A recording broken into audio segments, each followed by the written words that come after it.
Ito na siya guys, yung beef natin. Tender na siya guys. So, ilagyan na natin yung cream. So guys, stir lang natin. Then, lagyan natin ng tubig.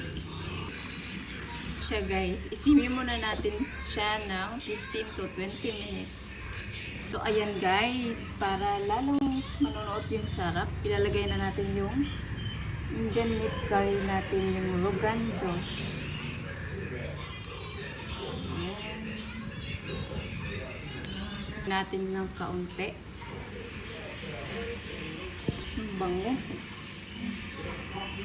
Add na rin tayo ng tomato paste guys.